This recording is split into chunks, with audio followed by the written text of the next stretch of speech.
केशव संवाद पत्रिका के विशेषांक बचपन कैसा हो के विमोचन के दौरान भाजपा के राष्ट्रीय सह संगठन मंत्री शिव प्रकाश जी ने कहा कि बच्चों पर अपने विचार न थोपे, उनके अंतर्निहित विवेक को जागृत करें, उनकी प्रतिभा को विकसित होने दें। आइए सुनते हैं। हम कभी कभी अपने मन की बातों को और अपनी कल्पना को बच्चे को ऊपर थोपते हैं।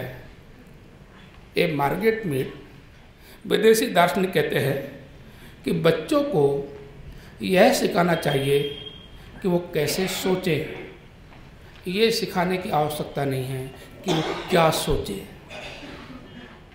शिक्षा का अर्थ क्या है?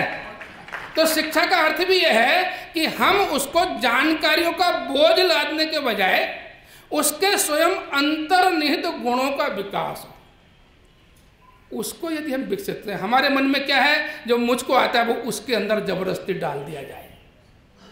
जो मैं चाहता हूं वो उसके अंदर जबरदस्ती डाल दिया जाए। वो इंजीनियर बनना चाहता है, मैं डॉक्टर बनाना चाहता हूं।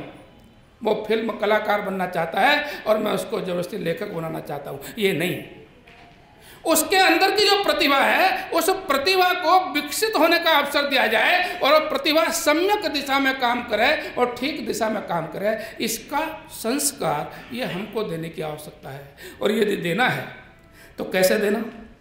बहुत अच्छे प्रकार से किसी ने कहा कि यदि देना है तो खेल खेल में देना, कि बच्चे का मन खेल का मन है।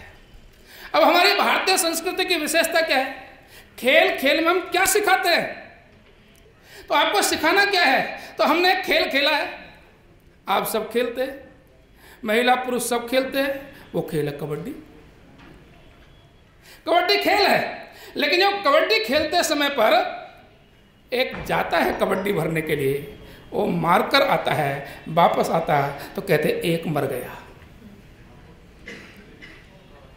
फिर इधर का दूसरा जाता है, वो जाता है इसको मारकर आता है, कहता है ये जी गया।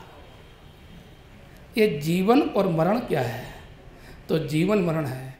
इसे हिंदू संस्कृति के अंदर मृत्यु होने के पश्चात पुनर्जन्म होता है।